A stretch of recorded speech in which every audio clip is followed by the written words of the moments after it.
राग द्वेष के विजेता, मोक्ष मार्ग के प्रतिपादक चरम तीर्थंकर श्रमण भगवान महावीर स्वामी के चरणों में कोटि कोटि वंदन करते हुए एक भवावतारी, चर्चा चक्रवर्ती, भीष्म प्रतिज्ञाधारी, अखंड बाल ब्रह्मचारी, आचार्य सम्राट पूज्य श्री जयमल जी महाराज साहब के चरणों में कोटि कोटि वंदन।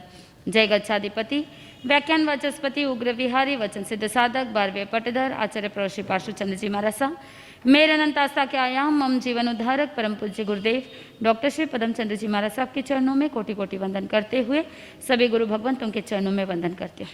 गुरुदेव श्री की आज्ञा से आत्मबंधुओं, अनंत अनंत ज्ञानी, सर्वज्ञ, सर्वदर्शी तीर्थंकर प्रभु महावीर स्वामी, जिन्होंने संसार के भव्य प्राणियों को जिनवाणी के माध्यम से अपने भविष्य को और उज्जवल बनाने के लिए प्रेरणा दी।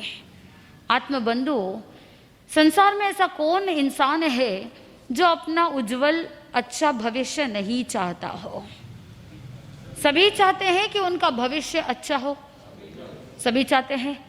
एक विद्यार्थी होगा, एक स्टूडेंट होगा, वो यही चाहेगा कि मेरे एग्जाम्स अच्छे हो, मेरा रिजल्ट अच्छा आए। अगर कोई व्यापारी है तो वो व्यापारी भी सोचेगा कि मेरा बिजनेस अच्छा चले।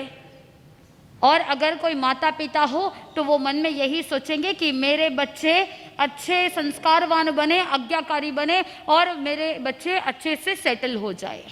हर कोई चाहता है कि अच्छा इन्वेस्टमेंट हो, अच्छा फ्यूचर हो, भविष्य अच्छा हो। आत्मबंधु, आज तक एक भी ऐसा इंसान नहीं मिला होगा जो कहता हो कि मुझे मेरा अच्छा भविष्य नहीं चाहिए। लेकिन उस अच्छे भविष्य को प्राप्त करने के लिए व्यक्ति क्या क्या करता है? आत्मबंधुओं, व्यक्ति सोचता है कि मेरा भविष्य अच्छा होना है, इसीलिए मुझे अपने शरीर की सेफ्टी के लिए, मैं रहूं या ना रहूं, मेरे पीछे मेरा परिवार दुखी नहीं होना चाहिए, इसीलिए आप क्या करते हो? इंश्योरेंस कर लेते हो, आप मेडिक्लेम कर लेते हो, ये सोच करके कि भविष्य में कभी कोई बड़ी बीमारी आ गई, अभी तो स्वस्थ है, लेकिन फिर आप क्या प्लानिंग करते हैं कि भविष्य में कभी कोई बड़ी बीमारी आ गई तो उस समय अगर पैसे नहीं रहेंगे तो इलाज कैसे होगा? उसी फ्यूचर का सोच करके आप क्या करते हो? मेडिक्लेम करते हो, इंश्योरेंस करते हो, इन्वेस्टमेंट करते हो, अलग अलग जगहों पर इन्वेस्टमेंट। अगर आपके बच्चे छोटे हैं, आपने सोचा मेरे बच्चे के भविष्य के लिए पढ़ाई का भी इतना खर्चा होता है, उसके अलावा भी और भी बहुत सारे एक्सपेंसेस होते हैं, इसीलिए बच्चा जब जन्मता है उसी समय आप प्लानिंग करना प्रारंभ कर देते हो और उसके नाम से कुछ जमीन या कुछ इन्वेस्टमेंट, कोई एफडी करके, बॉन्ड लेकर के रख देते हो। क्या सोच करके कि मेरे बच्चे के भविष्य के लिए काम आएगा। चाहे आपका इंश्योरेंस हो, चाहे आपका इन्वेस्टमेंट हो, या चाहे आपकी फ्यूचर प्लानिंग हो, बिजनेस प्लानिंग हो, या फैमिली के अंदर आपको अपने जीवन को, अपने भविष्य को कैसे करना है, बच्चों को कैसे आगे बढ़ाना है, परिवार को कैसे एकजुट रखना है, ये सारा भविष्य की प्लानिंग आप पहले से ही कर लेते हैं। लेकिन अज्ञानी जन कहते हैं कि कितनी ही फ्यूचर प्लानिंग कर लो, लेकिन अगर जिस इंसान को वर्तमान में जीना नहीं आया वो अपना फ्यूचर कुछ भी सही नहीं कर पाता है। क्यों नहीं कर पाता है? क्योंकि केवल वो प्लान कर सकता है, एक्शन होता ही नहीं। बहुत से ऐसे लोग हैं जो दिन भर सोचते रहते हैं, रात को तो सपने देखते ही देखते हैं, लेकिन दिन में भी सपने देखते हैं, सपनों की दुनिया में रहते हैं। पूज्य गुरुदेव डॉक्टर श्री पदम चंद्र जी महाराज साहब कहते हैं, सपने कभी अपने नहीं होते हैं, सपने कभी अपने नहीं होते हैं, लेकिन अगर सपनों के साथ संकल्प जुड़ जाए तो वही सपना क्या बन जाएगा? अपना बन जाएगा। केवल डे ड्रीमिंग से या नाइट ड्रीमिंग से काम नहीं बनेगा। सपने देखने वाले बहुत होते हैं, लेकिन उन सपनों के अनुरूप पुरुषार्थ करने वाले बहुत विरले कम लोग मिलते हैं।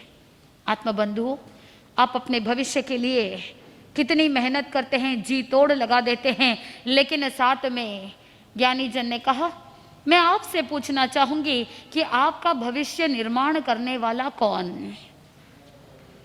आपका भाग्य लिखने वाला कौन है? कोई कहेगा मैं स्वयं अपने भाग्य का निर्माण करता हूं, कोई कहेगा कि मेरे कर्म, कोई कहेगा कि मेरी किस्मत, कोई कहेगा कि मेरी मेहनत। हर एक व्यक्ति के पास अलग अलग जवाब मिल जाएंगे, कोई कुछ कह रहा है, कोई कुछ कह रहा है, और तो और बहुत से ऐसे लोग भी होंगे, पता नहीं, जो होगा देखा जाएगा। कुछ लोगों के जीवन में कुछ गोल्स, एम्बिशंस, टारगेट कुछ नहीं होता है, वो यही सोचते हैं देखेंगे जो होगा देखा जाएगा। आत्मबंधुओं, ज्ञानी जन कहते हैं अगर अच्छा भविष्य चाहते हो तो वहां पर चिंतन करना होगा कि कर्म सिद्धांत को जानना होगा। अगर भविष्य लिखने वाले कोई भाग्य विधाता होते तो क्या लिखते? कुछ लोगों को ऐसा लगता है कि हमारा भाग्य का निर्माण हमारे भाग्य को लिखने वाले भाग्य विधाता है और वो बैठ करके हमारे भाग्य को लिख रहे हैं। लेकिन आत्मबंधुओं, जिंदगी में किसी इंसान को दूसरे इंसान के लिए कुछ करने के लिए भी फुर्सत नहीं है। फिर कौन बैठे हैं जो आपके भाग्य को लिखने के लिए बैठेंगे? आत्मबंधुओं, इसीलिए ज्ञानी जन कहते हैं कि स्वयं के भाग्य का निर्माण स्वयं को ही करना है। हम स्वयं अपने भाग्य के निर्माता है। और ज्ञानी जन कहते हैं we are the creators of our own destiny. हमारी डेस्टिनी को बनाने वाले हम स्वयं है। आप ये तो जानते हैं कि कर्म जो है वो भविष्य के साथ बहुत संबंध रखता है। हमारा भविष्य और हमारा कर्म दोनों एक दूसरे के साथ संबंधित है। पास्ट में, भूतकाल में जो हमने कर्म किए, उन कर्मों के कारण से आज हमारा ये वर्तमान है। यानी पास्ट के लिए ये क्या हो गया? भविष्य। पास्ट के टाइमलाइन में जाकर के अगर सोचेंगे तो आज का वर्तमान हमको क्या लगेगा? भविष्य लगेगा। ये तो हमारे परसेप्शन है, हमारी विचारधारा है। लेकिन इंसान 3 बड़ी गलतियां कर देता है। वो 3 गलतियां ऐसी कि व्यक्ति अपने पास्ट को, अपने पूर्व को बदलना चाहता है। जो पास्ट में हो चुका है वो खत्म हो चुका है, बीत चुका है, समाप्त हो चुका है, उसे बदल नहीं सकते। लेकिन सबसे बड़ी गलती क्या करते हैं कि हम अपने पास्ट को, अपने भूतकाल को बदलने का प्रयास करते हैं।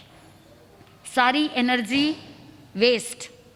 दूसरी गलती, हम भविष्य की चिंता करते हैं और भविष्य की चिंता में हम भविष्य को पहले ही जानना चाहते हैं कि मेरा भविष्य कैसा होगा, मैं भविष्य में क्या करूंगा, मुझे क्या करना चाहिए। तो यह व्यक्ति पहली गलती करता है कि वो पास्ट को बदलना चाहता है। दूसरी गलती कि वो भविष्य को जानना चाहता है पहले ही। और तीसरी सबसे बड़ी गलती कि वो अपने वर्तमान को भूल गया है। पास्ट को बदलने की कोशिश और भविष्य को जानने की कोशिश के बीच में वर्तमान झूल जाता है, इंसान भूल जाता है।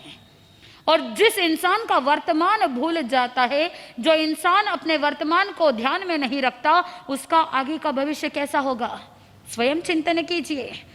अगर आम के बीज बोए हैं तो आम का पेड़ ही आएगा, बबूल नहीं मिलेगा। As you sow so shall you reap. जैसे बीज बोए हैं वैसा फल पाएंगे।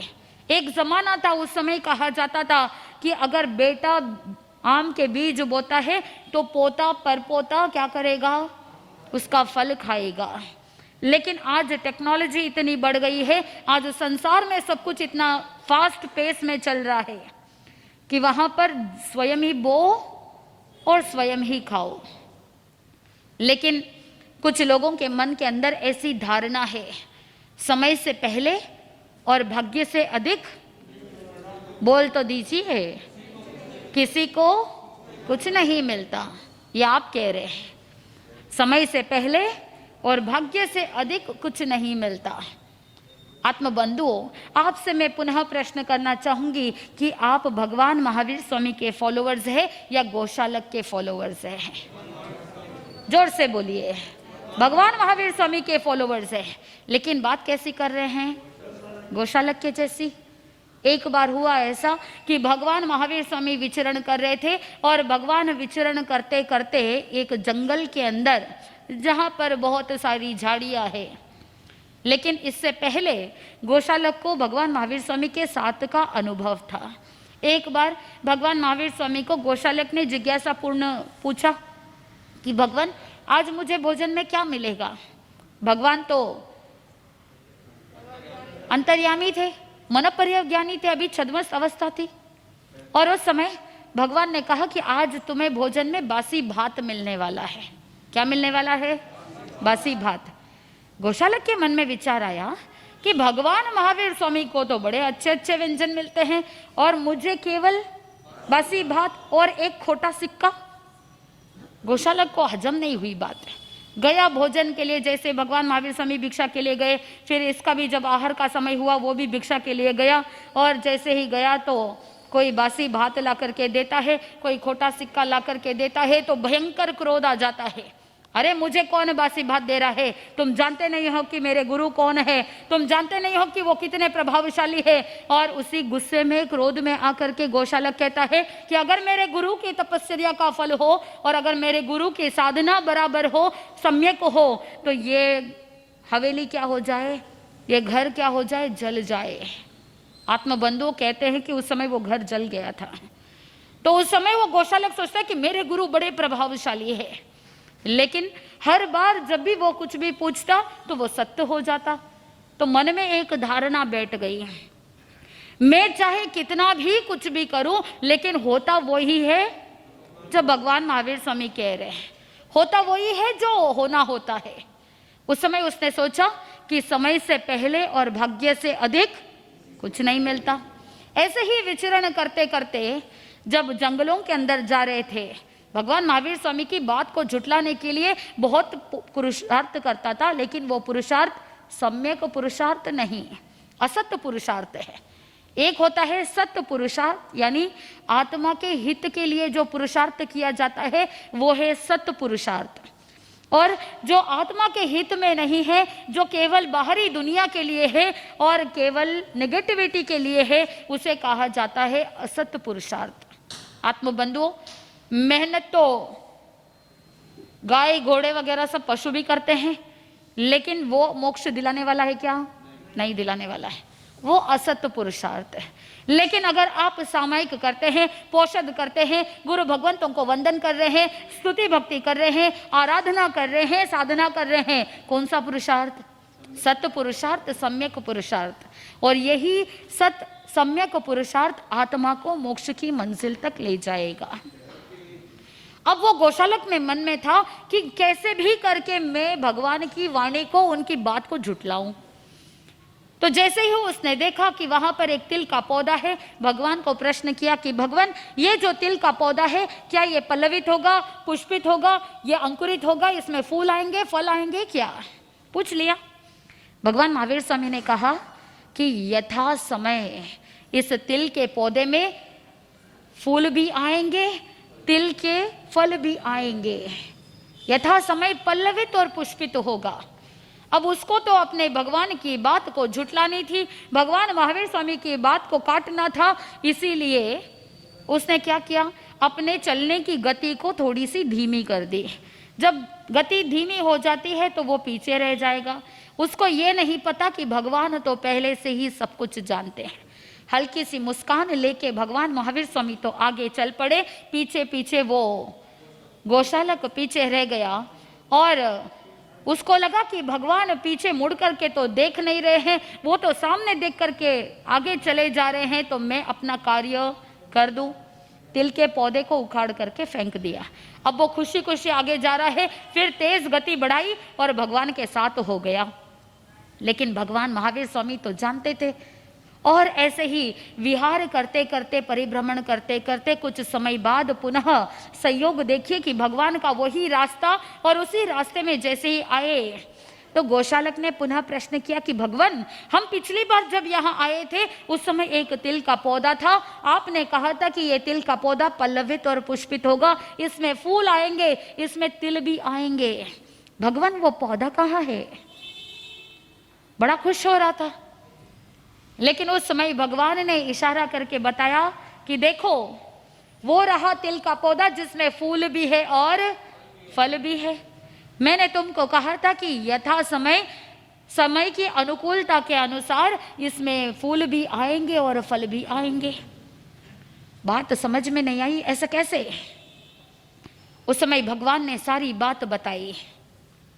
तुम मेरी बात को झुटलाने के लिए तुमने उस तिल के पौधे को उखाड़ करके फेंक दिया, लेकिन पीछे पीछे गायें आई और उस जंगल के अंदर जो गायों के पैर का खुर होता है, उन खुर से क्या हो गया, वो जड़ जो थी वो तिल के पौधे की जड़ अंदर धस गई और संयोग उस समय वर्षा हुई और इसे पोषण मिल गया, इसीलिए यथा समय ये पल्लवित भी है और पुष्पित भी है।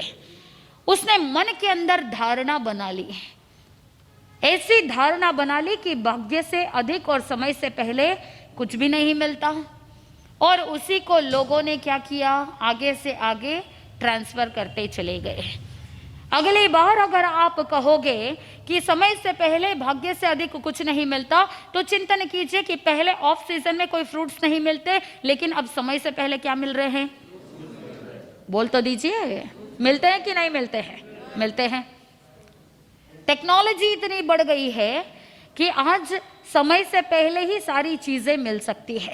और प्रभु महावीर स्वामी ने भी कर्म फिलॉसफी में, कर्म सिद्धांत में एक बात बताई, कर्म की उदीर्णा। कर्म भी क्या है? द्रव्य है, पुद्गल है, और ये जीवात्मा उन कर्मों को आकर्षित करती है, अट्रैक्ट करती है। हमारी जैसी विचारधारा होगी, हम वैसे कर्म पुद्गलों को अपने पास अट्रैक्ट करते हैं। आत्मबंधुओं, कर्म फिलॉसफी के अंदर एक बात आती है, कर्मों की उदीर्णा। उदीर्णा का मतलब होता है अपने कर्मों को फास्ट फॉरवर्ड कर देना। जब कभी आप टीवी देखते हो, मोबाइल देखते हो, आपको कोई बात नहीं सुननी है या आपको ये कोई बोरिंग लग रहा है, आप क्या करते हो? फास्ट फॉरवर्ड, यानी जल्दी सामने लेकर के आ रहे हैं। आगे क्या होने वाला है उसे पहले ही ला रहे हैं, यानी फ्यूचर प्रोग्रेशन। फ्यूचर में क्या होने वाला है उसे आप वर्तमान में लेकर के आ जाते हैं। 5 साल की जर्नी को आपने फास्ट फॉरवर्ड करके 1 साल में उस जर्नी को कंप्लीट कर दिया।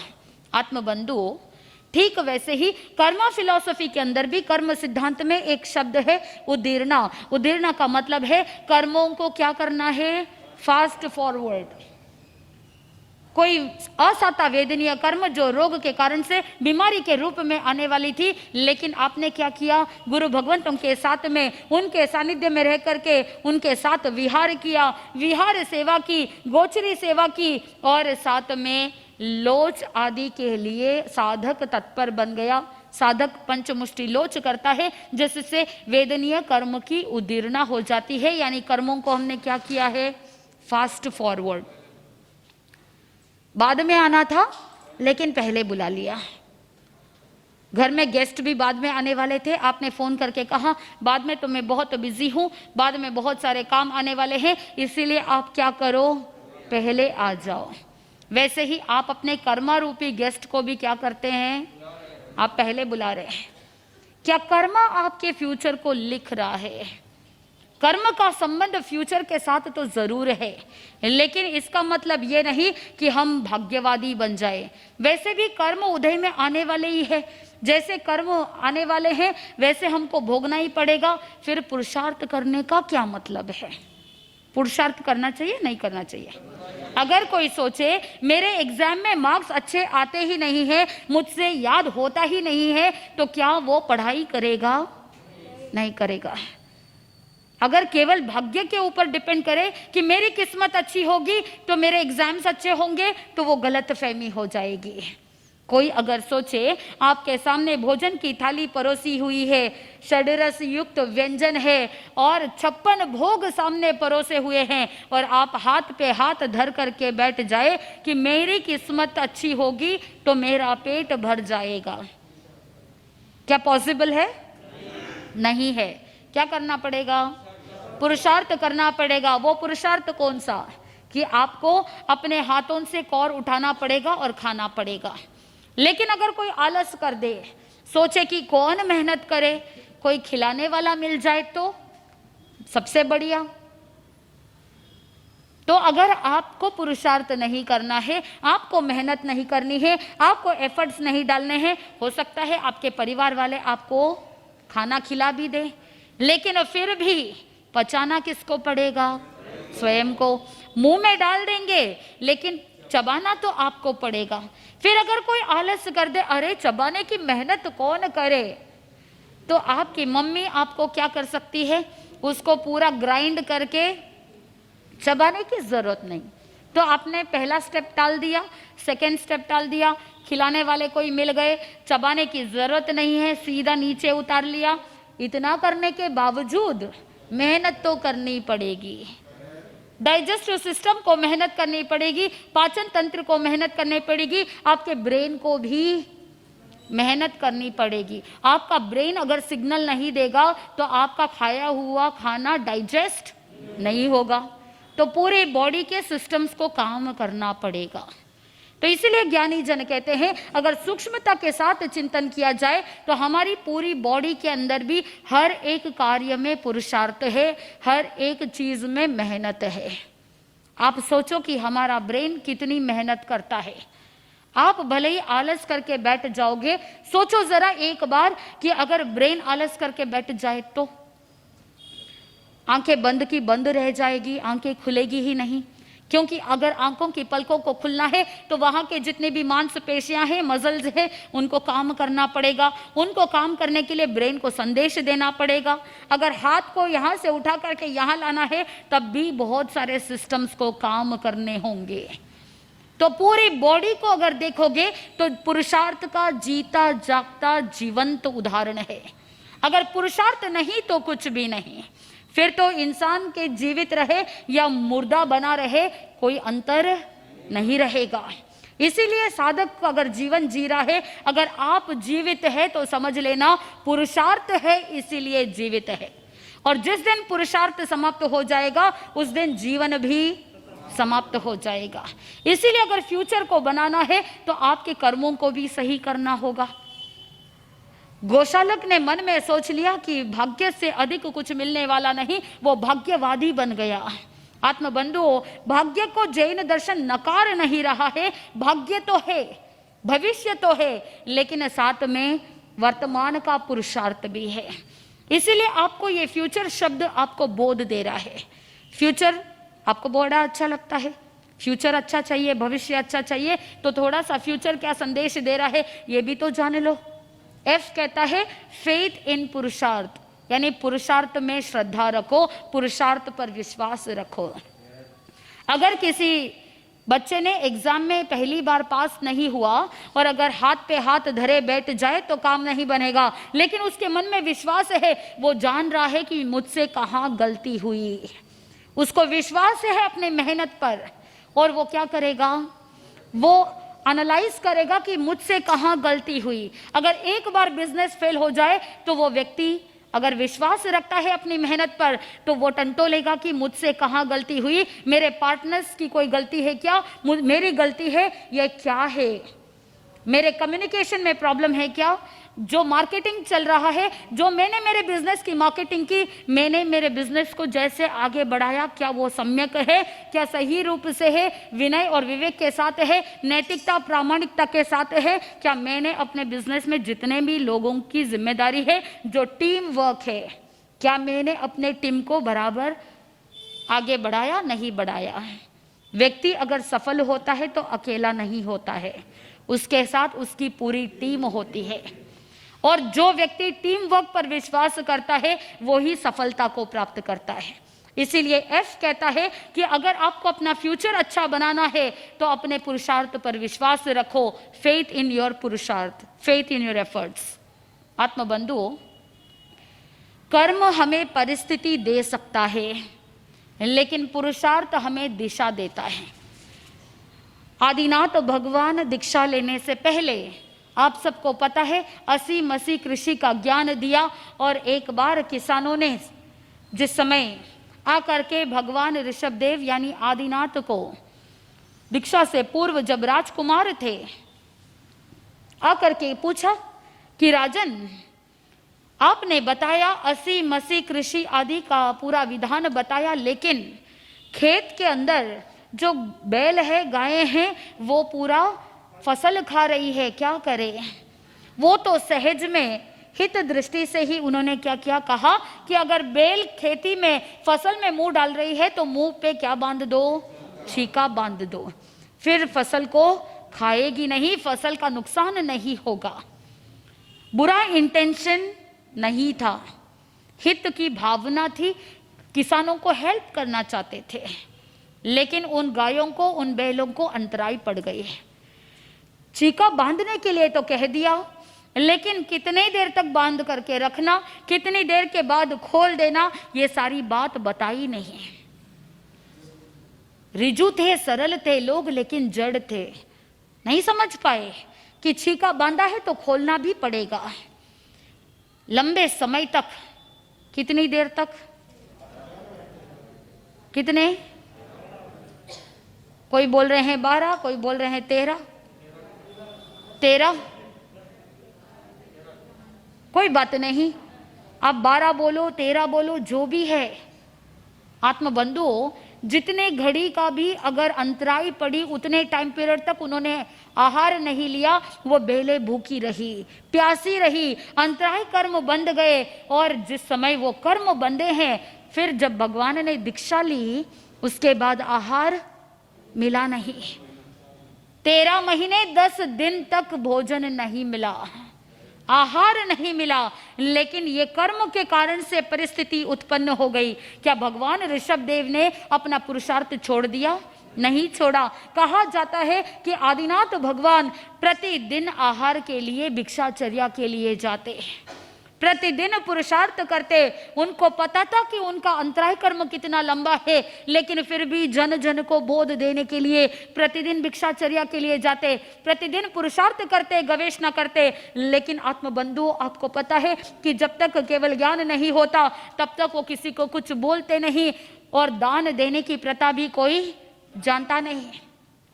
कोई सोचता है कि ये तो बहुत बड़े राजा थे, इनके सामने सोने, हीरे, रत्न, पन्ने आदि का थाल लेकर के जाऊं। कोई थाल ला करके बता रहा है कि भगवान ये ले लो, और कोई अपनी कन्याओं को ला करके सामने रख रहे हैं। लेकिन जो साधु कंचन और कामिनी के त्यागी होते हैं, जिनको इन सभी वैभव से कोई लेना देना नहीं, अगर वैभव ही चाहिए होता था तो फिर राज्य को त्याग करते ही नहीं। लेकिन कोई नहीं जान पाया कि आखिर भगवान आदिनाथ को क्या चाहिए।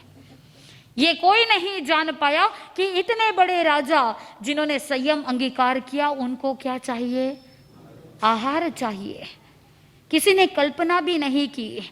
बहुत बार व्यक्ति बड़ी बड़ी बातें कर लेता है, बड़ी बड़ी समस्याओं का समाधान करने के लिए तैयार हो जाता है, लेकिन जीवन में समस्या बड़ी बड़ी बातों से नहीं होती है, छोटी छोटी बातों से ही घर में क्लेश होता है।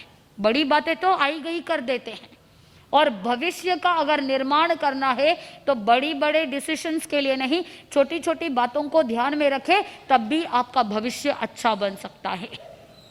इसीलिए ज्ञानी जन कहते हैं, अगर आप अपने परिवार का भविष्य अच्छा चाहते हो तो बड़ी बड़ी बातें नहीं, छोटी छोटी बातों पर ध्यान देना शुरू करो। कैसे ध्यान देना? कि किसी ने कुछ बोल दिया तो उस पर ध्यान देना, या छोटे छोटे डिसीजंस के ऊपर ध्यान देना चाहिए? डिसीजंस पे ध्यान देना चाहिए, छोटे छोटे निर्णयों पर ध्यान देना चाहिए। लेकिन आपको तो किसकी आदत है? हर छोटी बात को अपने दिल पर लगाने की आदत है। दिल और दिमाग से वो बातें जाती नहीं, और पास्ट के अंदर ही डोलते रहते हैं। जब तक भूतकाल में ही रमण करते रहेंगे तब तक भविष्य का निर्माण नहीं हो सकता। आपके कर्म आपके फ्यूचर को नहीं लिख रहा है, कर्म केवल परिस्थितियों को उपस्थित कर रहा है।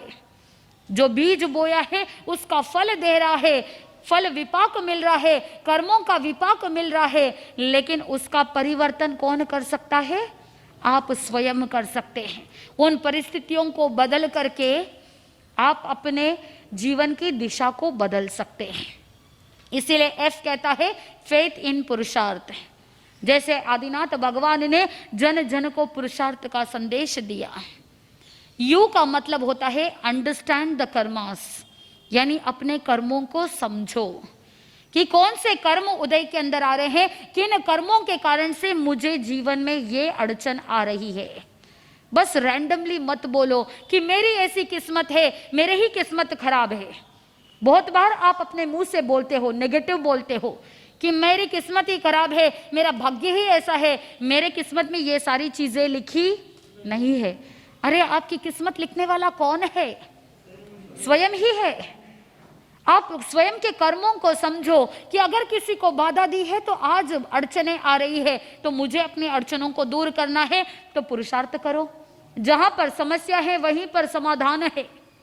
अगर किसी के दर्शनावर्ण कर्म का उदय आया है और प्रवचन सुनते सुनते नींद आ रही है, धर्म करते करते अगर नींद आ रही है, तो सम्यक पुरुषार्थ करना पड़ेगा। गुरु भगवंतों को याद करके बार बार क्या करो, वंदन नमन करो, स्तुति भक्ति करो, मन में ये चिंतन करो कि तीर्थंकर भगवंतों ने 8 कर्मों को नाश कर दिया। अरिहंत भगवान है जिन्होंने 4 घाती कर्मों को नाश करके सर्वज्ञ सर्वदर्शी बन गए। प्रभु सब कुछ देख पा रहे हैं, प्रभु सब कुछ जान पा रहे हैं, तो मैं भी क्या करूं, अपनी आत्मा को जानूं, अपनी आत्मा को देखूं। केवल दुनिया को देखने से काम नहीं बनेगा, अपनी आत्मा को देखना है, अपने दोषों को देखना है और दोषों को देख करके उसका निवारण करना है। और जैसे ही दोषों का निवारण हो जाए, आप अपनी आत्मा का साक्षात्कार कर लोगे, तो फिर दर्शनावरणीय कर्म भी हावी नहीं होगा।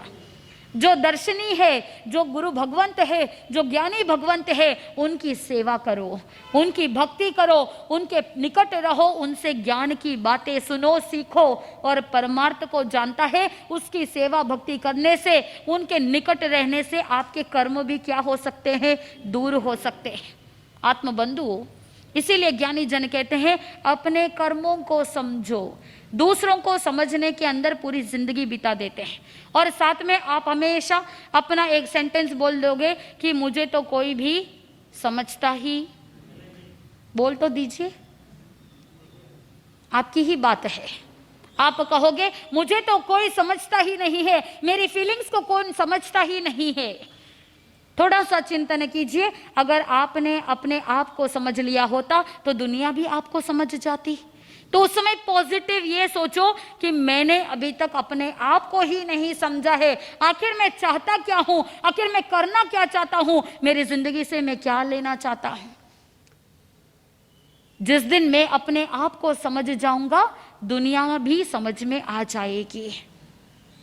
आत्मबंधुओं, ज्ञानी जन कहते हैं कि पहले अपने आप को समझो, अपने कर्मों को समझो कि आपने कौन से कर्म किए हैं। अगर पूर्व भव में अपने आप को नकार दिया, अपने आप को स्वीकार नहीं किया, अपने कर्मों को स्वीकार नहीं किया, तो फिर आगे चल करके आप अपने ही दुश्मन बन रहे हैं, आप अपने आप को रेबेलियन बना रहे हैं। जैसे उदाहरण के लिए ध्यान साधना के माध्यम से अनेकों ऐसे साधकों को हमने देखा कि पूर्व भवों को जब एक्सप्लोर करते हैं, पास्ट लाइफ रिग्रेशन किया जाता है, जाति स्मरण ज्ञान का अभ्यास किया जाता है, तो पूर्व भवों के अंदर अपने ही जेंडर को, अपने ही शरीर का एक्सेप्टेंस नहीं था। इसलिए आज वर्तमान स्थिति में अपने आप को एक्सेप्ट नहीं कर पा रहे हैं। जब अपने अंदर से एक्सेप्टेंस नहीं आता है, उस समय ना सांसारिक रूप से अच्छे से जी सकते हैं, ना ही धर्म आराधना कर सकते हैं। आप किस तरह से अपने आप को एक्सेप्ट करते हो, उसके हिसाब से ही आपका जीवन रहेगा। जब स्वयं का एक्सेप्टेंस खुद के लिए नहीं है, तो दुनिया आपको क्या एक्सेप्ट करेगी, दुनिया आपको कैसे स्वीकार करेगी। बहुत से ऐसे लोगों को हमने देखा है कि जो बचपन के अंदर जब वो जन्मे थे, वो कहते हैं कि मेरे मम्मी पापा तो चाहते थे कि लड़का जन्मे, लेकिन मैं लड़की बन गई, लड़की जन्म ले ली, तो उसकी वजह से मुझे किसी ने स्वीकार नहीं किया। पुराने जमाने की सोच थी कि बड़े बुजुर्ग सोचते थे कि घर में वंश को आगे बढ़ाने के लिए लड़का हो वो बहुत जरूरी है। इसीलिए अगर लड़की होती तो उसको क्या किया जाता था, इग्नोर किया जाता, एक्सेप्टेंस नहीं होता। और जिस समय ये स्वीकार भाव नहीं आता था, तो गर्भ में रहा हुआ वो जीव भी इन सभी फीलिंग्स को, इमोशंस को महसूस कर रहा है, कैच कर रहा है। तो जन्म जब लेता है, उसी समय उसके अंदर एक्सेप्टेंस, स्वीकार भाव आता ही नहीं है। क्यों? क्योंकि गर्भ से ही उसे अपने परिवार वालों ने और माता पिता ने उसे स्वीकार नहीं किया। इसीलिए मन के अंदर अननोइंगली, अनजाने में मन के अंदर एक बात बैठ जाती है कि मैं किसी के काम की नहीं हूं, I am not good enough, I am not worthy, मेरा कोई मूल्य नहीं, मुझे कोई पूछने वाला नहीं है, मेरी कोई कदर नहीं, कोई मुझे रेस्पेक्ट नहीं करता, कोई मुझसे कुछ पूछता भी नहीं। ये सारी बातें कहां से आ रही है? गर्भ के अंदर से, क्योंकि स्वीकार भाव नहीं था। और यही बचपन की ये सारी इमोशंस, भावनाएं आगे चल करके आपको कर्म के रूप में परिस्थितियां उत्पन्न कर देती है, और आप स्वयं के लिए भी दुखदाई बन जाते हैं और अपने परिवार के लिए, संघ समाज के लिए भी दुखदाई बन जाते हैं।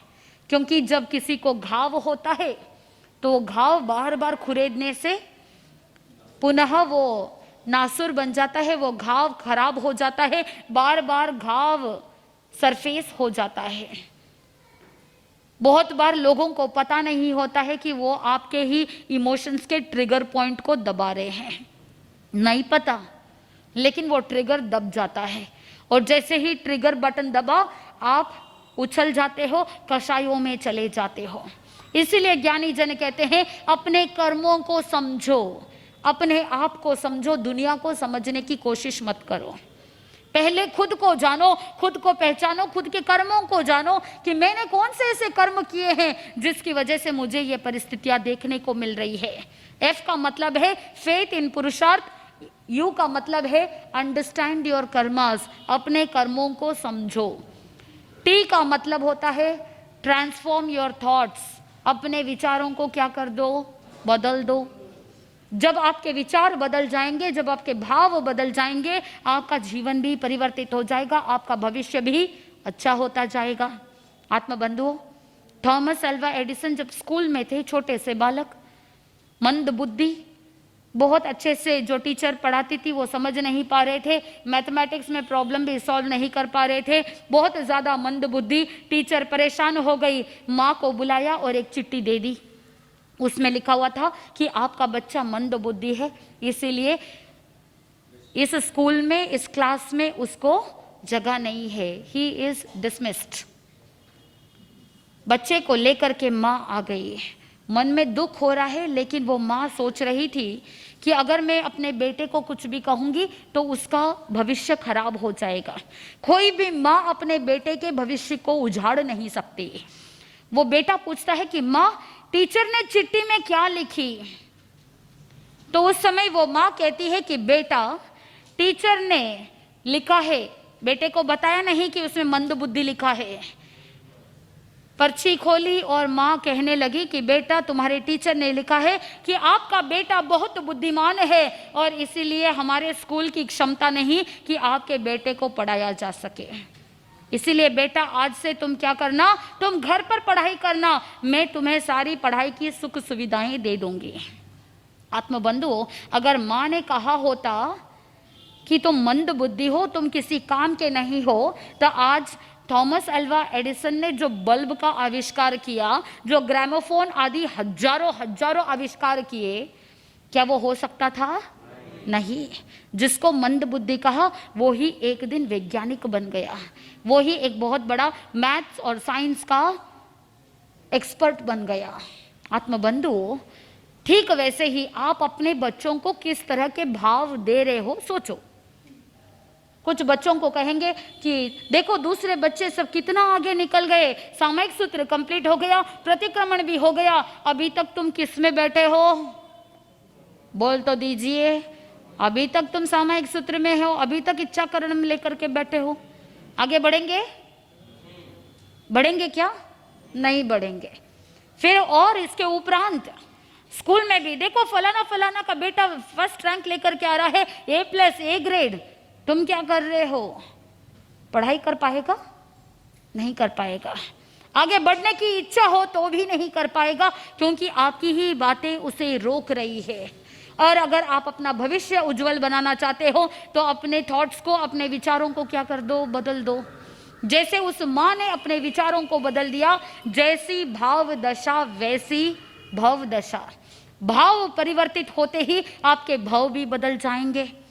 राजा प्रसन्नचंद्र राजऋषि राज्य कर रहे थे, लेकिन जिस समय वैराग्य आया, संयम अंगीकार कर लिया और भगवान के समवसरण के बाहर ध्यानस्थ खड़े थे। उनके नौजवान पुत्र राज्य कर रहे हैं, लेकिन छोटे छोटे हैं, इतना अनुभव नहीं। किसी सैनिकों को आपस में बातचीत करते हुए कानों में शब्द पड़े, अरे राजा प्रसन्नचंद्र तो दीक्षा ले चुके हैं, संयम अंगीकार कर लिया है, लेकिन छोटे छोटे नौजवान राजकुमार है और वो कैसे राज्य कर पाएंगे, कैसे राज्य की सुरक्षा कर पाएंगे, क्योंकि अड़ोसी पड़ोसी तो इसी ताक में है कि हम इस राज्य पर आक्रमण करें। आत्मबंधु हो, जैसे ही ये कानों में शब्द पड़े, प्रसन्नचंद्र राजऋषि के मन में भाव थोड़े से उलट पुलट हो गए। मन के अंदर ही कल्पना शक्ति इतनी अगाध होती है कि उसी कल्पना शक्ति के अंदर वो ध्यान के अंदर ही महसूस कर रहे हैं कि वो एक बहुत बड़ी चतुरंगी सेना लेकर के रणभूमि में गए हैं, युद्ध कर रहे हैं, सामने वाले दुश्मनी सेना को परास्त करने के लिए तैयार है। जैसे ही तलवार के साथ कर रहे थे, मन में, शरीर तो ध्यान में है, मन में कर रहे थे, लेकिन मन के अंदर ये जो कल्पना की शक्ति चल रही थी, उसी कल्पना के फलस्वरूप एक बार ऐसे ही अचानक हाथ ऊपर चला गया और जैसे ही मस्तक पर हाथ टच हुआ तो देखा, अरे मेरा तो सिर मुंडित है, मैं राजा नहीं हूं, मेरे सिर पर मुकुट नहीं है, ये मैं क्या कर रहा हूं। उस समय गौतम स्वामी ने पहले भगवान महावीर स्वामी को पूछा था कि भगवान, अगर प्रसन्न चंद्र राज ऋषि अभी काल करे तो कहाँ जाए, तो वहां नरक का बता रहे थे। लेकिन जैसे ही उनको रियलाइज हुआ, जैसे ही उनकी भाव दशा बदली, मन में पश्चाताप हुआ, मैं ये क्या कर रहा हूं। आर्त ध्यान, रौद्र ध्यान और पंचेंद्रिय जीवों की हिंसा की कल्पना और विचार मात्र से ही नरक तुल्य कर्म धिक्कारे मुझे। मैंने जिस संसार का त्याग करके संयम अंगीकार किया, अब मैं फिर से उसी संसार के बारे में क्यों सोच रहा हूं। मुझे तो मोह का त्याग करना चाहिए था, मुझे मेरे पुत्रों के प्रति कोई भी प्रकार का मोह नहीं रखना था।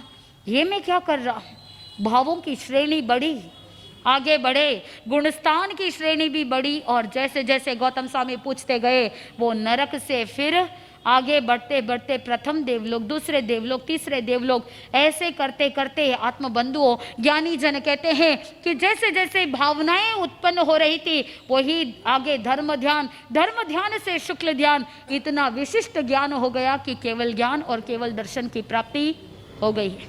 आत्मबंधुओं, भाव दशा बदली, इसीलिए भव दशा भी बदल गई है। इसीलिए अगर आप अपना भविष्य उज्जवल बनाना चाहते हो, फ्यूचर अच्छा बनाना चाहते हो, तो टी कहता है कि अपने थॉट्स को क्या कर दो, बदल दो।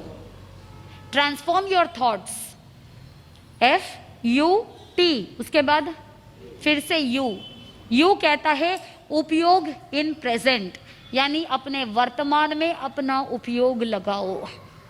कहते हैं past brings tears in you. Past के बारे में सोचते हैं तो आंखों से क्या आते हैं, आंसू आते हैं। Past brings tears in you, future brings fears in you. भविष्य के बारे में चिंता करते हैं तो मन में क्या आता है, भय आता है, डर लगता है, चिंता होती है कि मेरे जाने के बाद मेरे परिवार का क्या होगा। अनवांटेड चिंता, अननेसेसरी। जीवन किसी के लिए रुकता नहीं है।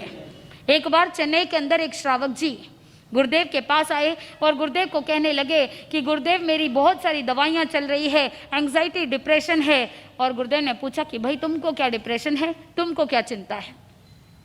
वो कहते हैं अचानक से मन में ऐसी बात आ जाती है कि मैं अगर मर गया तो मेरे परिवार का क्या होगा। उस समय हम गुरुदेव की सेवा में थे। गुरुदेव ने कहा कि इनको ध्यान कराओ। ध्यान साधना के माध्यम से उनको ये पता लगा, हमको पता चला कि वो श्रावक जी सोच रहे हैं कि मैं अगर मर गया तो मेरे पीछे मेरे बच्चों का क्या होगा, कौन मेरी बेटी की शादी कराएगा, कौन मेरे बेटे का ध्यान रखेगा, बिजनेस कौन संभालेगा। ये अनवांटेड चिंता, और उसी के कारण से बार बार डिप्रेशन में जा रहे हैं। जब ध्यान साधना करवाई गई और आत्मा के लेवल पर जब चिंतन होता है, सबकॉन्शियस माइंड जब जागृत होता है, उस समय व्यक्ति साधक समझता है। कर्मों को समझना आसान हो जाता है जब आपके ब्रेन के अल्फा लेवल जागृत हो जाए। और अल्फा लेवल कब जागृत होता है, जब आपका मन शांत हो, जब आप चिंता मुक्त हो, बॉडी रिलैक्स्ड हो, उस समय आपके ब्रेन का अल्फा लेवल जागृत होता है। दिन में 2 बार अल्फा लेवल जागृत होता है, सुबह उठते ही और रात को जस्ट सोने से पहले। और अगर ऐसे समय में जब मन शांत रहता है, ब्रेन का अल्फा लेवल जागृत रहता है, उस समय अगर आप सुबह सुबह उठ करके न्यूज़पेपर पढ़ोगे, भगवान का नाम नहीं ले रहे हैं, नवकार मंत्र का स्मरण नहीं कर रहे हैं, स्वाध्याय नहीं कर रहे हैं, क्या कर रहे हैं? न्यूज़पेपर पढ़ रहे हैं, अल्फा लेवल जागृत है। आप जो चाहो आपके सबकॉन्शियस माइंड को फीड कर सकते हो। ऐसे समय में, ऐसे क्रिटिकल पॉइंट में आप नेगेटिव न्यूज़ पढ़ रहे हो तो आपका पूरा दिन नेगेटिव जाएगा। रात को जस्ट सोने से पहले आपका अल्फा लेवल जागृत है, उस समय भी अगर आप लड़ाई झगड़े देख रहे हो, रील्स देख रहे हो, नेगेटिव समाचार देख रहे हो, एक दूसरे के साथ नेगेटिव बातचीत कर रहे हो, तो फिर नींद भी अच्छी नहीं आएगी। ऊपर से रात की प्रोग्रामिंग भी नेगेटिव हो जाएगी, दिन की प्रोग्रामिंग भी रॉन्ग हो जाएगी। इसीलिए ज्ञानी जन कहते हैं कि अपने आप को समझो, उपयोग वर्तमान में लगाओ, क्योंकि वर्तमान में जो जीता है वो ही एक दिन वर्धमान बन जाता है। मैंने पहले भी आपको कहा था कि प्रभु महावीर स्वामी हमको यही बोध देते हैं कि वर्तमान में उपयोग लगाओ। यूं कहता है, उपयोग इन द प्रेजेंट मोमेंट। जो वर्तमान में रहता है वो ही अपना भविष्य अच्छा बना सकता है। लेकिन अगर वर्तमान में नहीं रह रहे हैं, सिर्फ पास्ट ही को ही देख रहे हैं, तो वर्तमान खराब हो जाएगा। और आज जो ये वर्तमान खराब हो रहा है वो भविष्य के लिए ये क्या बन जाएगा? भूतकाल। और भूत हमेशा क्या देता है? तकलीफ देता है। भूत किसे कहा? भूत किसे कहते हैं? पास्ट को भूत कह सकते हैं। और अगर कोई ऐसे वानव्यंतर जाति के भूत पिशाच आदि रहते हैं तो वो भी भूत है। और साथ में ये जीव अनादि काल से भूत में रहा, यानी साधारण वनस्पति काय में रहा, प्राण भूत जीव सत्व में रहा, और यही भूत इस जीव को परिभ्रमण में भटकाता है। सबसे बड़े भूत कौन? अरे बोल तो दीजिए, सबसे बड़े भूत कौन? स्वयं। अनादिकाल से ये जीवात्मा निगोद में रहा हुआ है, तो दूसरों से डरने की जरूरत नहीं, कर्मों से डरने की जरूरत नहीं, फ्यूचर से डरने की जरूरत नहीं है, किसी से डरने की आवश्यकता नहीं। डरना है तो पाप से डरो। पाप करते समय भयभीत रहो कि ये पाप कर्म अगर उदय में आए तो मुझे ही भोगना पड़ेगा। तो क्या बनना है? एक साधक को पाप भीरू बनना है। और जो साधक पाप से डरता है उसे किसी से डरने की जरूरत नहीं रहती। फ्यूचर से डरो मत, आपका फ्यूचर सेफ है अगर इन बातों को ध्यान में रख लिया जाए। तो उपयोग इन द प्रेजेंट। उसके बाद आता है आर। आर का मतलब है राइट रेस्पॉन्स। परिस्थिति को बदलने की जरूरत नहीं, लेकिन जो परिस्थिति आ रही है उसके प्रति जो आपकी प्रतिक्रियाएं हैं उन प्रतिक्रियाओं को बदल दो, आपका भविष्य सुधर जाएगा। परिस्थिति हमारे हाथ में नहीं है, क्योंकि भूतकाल के कारण से ही कर्म उदय में आए, तो परिस्थिति हमारे हाथ में नहीं है। अगर कोई आपको गाली गलौज कर रहा है तो आपके हाथ में नहीं है। कोई भी रैंडमली आकर के कुछ भी बोल करके चला जाएगा। परिस्थिति आपके हाथ में नहीं है, लेकिन उसके प्रति आप कैसी प्रतिक्रिया करते हो वो किसके हाथ में है? अपने हाथ में है। तो इसीलिए आर कहता है राइट रेस्पॉन्स। सही समय पर सही रेस्पॉन्स अगर दे देते हैं तो आपका जीवन चिंता मुक्त हो सकता है। और लास्ट है ई। ई का मतलब है एफर्ट्स विथ इक्वानिमिटी, यानी समता के साथ पुरुषार्थ। केवल पुरुषार्थ नहीं, पुरुषार्थ के साथ क्या चाहिए? समता भाव चाहिए, समभाव चाहिए, जिसे कहते हैं इक्वानिमिटी। न राग न द्वेष। एफर्ट्स विथ इक्वानिमिटी यानी समता के साथ पुरुषार्थ करो। इक्वानिमिटी का मतलब होता है इक्वालिटी की भावना। कोई कम या कोई ज्यादा नहीं, कोई अच्छा या कोई बुरा नहीं। किसी का वक्त बुरा होता है, किसी के कर्म बुरे होते हैं, लेकिन बचपन से हमको यही सिखा दिया, कुछ गलत हो रहा है तो आप कहोगे कि मेरे कर्म बुरे हैं, और किसी के साथ कुछ अच्छा हो रहा है तो कर्म अच्छे हैं। और बहुत सारे लोगों को कर्मा बाईपासिंग करने की आदत होती है। ध्यान से सुनना, अगर एक रास्ता ऐसा है कि जहाँ पर गलियाँ बहुत ज़्यादा है, गांव के अंदर से जाना पड़ता है, आधा घंटा वेस्ट हो जाए, और दूसरा रास्ता होता है कि आपको बाईपास रोड है, हाईवे रोड है, किस रास्ते को चुनेंगे? Highway road. गाड़ी चलाने में हाईवे रोड आप यूज करेंगे, लेकिन कर्म के रास्ते में दो रास्ते हैं कर्मा के लिए, एक भाग्यवाद और एक पुरुषार्थवाद। जो भाग्यवादी होगा वो सोचेगा कि मेरी किस्मत ही खराब है, मेरे ही कर्म है, हमेशा मेरे कर्म ऐसे आते रहते हैं, तो वो आलसी बन जाएगा। जो भाग्य के ऊपर निर्भर रहता है वो यही सोचेगा कि मेरी किस्मत ही ऐसी है, मेरा भाग्य ही ऐसा है, इसीलिए वो मेहनत करेगा ही नहीं, वो आलसी बन जाएगा, निर्णय भी गलत हो जाएंगे, उसके डिसीजंस भी गलत हो जाएंगे और जिंदगी पूरी ऐसे ही निकल जाएगी, बर्बाद हो जाएगी। वही अगर पुरुषार्थवादी होता, पुरुषार्थ का रास्ता अपना लेता, तो वो यही सोचता कि कोई बात नहीं, मेरे कर्म उदय में आए हैं, ऐसी परिस्थिति बन गई है, ऐसा सिचुएशन आ गया है, तो मुझे क्या निर्णय लेना चाहिए, मुझे कौन सा डिसीजन लेना चाहिए जिसकी वजह से मैं इसको बदल सकूं। तो वो हमेशा अप्रमत्त रहता है, मेहनत करता है, आलस बिल्कुल भी नहीं करता है। उसका पूरा रूटीन वैसे के वैसे बना रहेगा, ना गुस्सा करेगा, ना लोभ में जाएगा, ना अहंकार करेगा, ना ही किसी को मैनिपुलेट करते हुए मायाचार का सेवन करेगा। उसे पता है कि मेरा ही पुरुषार्थ मेरा भाग्य का निर्माण करने वाला है, मेरा ही पुरुषार्थ मेरे आत्मा को मोक्ष की मंजिल तक ले जाने वाला है। अगर मैंने पुरुषार्थ किया तो मैं मोक्ष तक चला जाऊंगा, और अगर मैंने सम्यक पुरुषार्थ नहीं किया तो मैं इसी संसार में डूबा रहूंगा। आत्मबंधुओं, दो रास्ते हैं, आप कौन सा रास्ता चुनेंगे, भाग्यवाद या पुरुषार्थवाद? भगवान महावीर स्वामी का पुरुषार्थवाद का सिद्धांत है, अगर आप अपने फ्यूचर को अच्छा बनाना चाहते हैं, आपने अपने जो कर्म किए हैं, ये कर्म आपका फ्यूचर नहीं लिख रहा है, कर्म तो केवल आपके सामने परिस्थितियों को उत्पन्न करा रहा है। जैसे आपको भूख लगी है और आपके माता ने आपके सामने थाली परोस दी, ठीक वैसे ही आपकी आत्मा इस शरीर को धारण किए हुए हैं, तो कर्मा रूपी थाली आपके सामने परोसी गई है। कुछ लोग बाईपास कर देते हैं, मेहनत नहीं करते, कर्मों को जर्जरित करने का प्रयास नहीं करते, कर्मों को काटने का प्रयास नहीं करते, कर्मों का सामना नहीं करते और बाईपास करते हैं कि बस मेरे ही कर्म है और जिंदगी भर रोते रहते हैं, ऐसे ही जिंदगी निकाल देते हैं। और अब जब समझ है, सूझबूझ है, उस समय तो आपने अपने कर्मों को वर्कआउट नहीं किया, लेकिन फिर भविष्य में पता नहीं, तिर्यंच गति में इतनी बुद्धि रहेगी नहीं कि कर्मों को हम व्यवस्थित मैनेज कर सके। कर्मों को मैनेज हम मनुष्य गति में कर सकते हैं, तिर्यंच गति में कर सकते हैं क्या? नहीं कर सकते। देव गति में नहीं कर सकते, और नरक गति में तो बिल्कुल भी नहीं। सिर्फ मनुष्य गति में ही हम अपने कर्मों का मैनेजमेंट कर सकते हैं।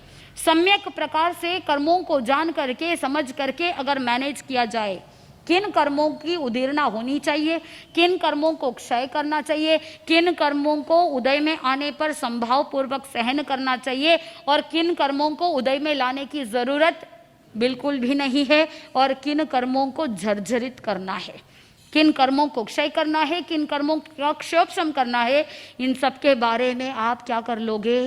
मैनेज कर लोगे। कब? मनुष्य जन्म में ही पॉसिबल है, लेकिन उसके लिए आपकी सोच सम्यक प्रकार होनी चाहिए, आपकी सोच सही होनी चाहिए। ब्लेम गेम बंद करते हुए अपने कर्मों को अगर देखेंगे, समझेंगे, तो एक दिन कर्म से जर्नी टूट करके धर्म की ओर आगे बढ़ जाएगी।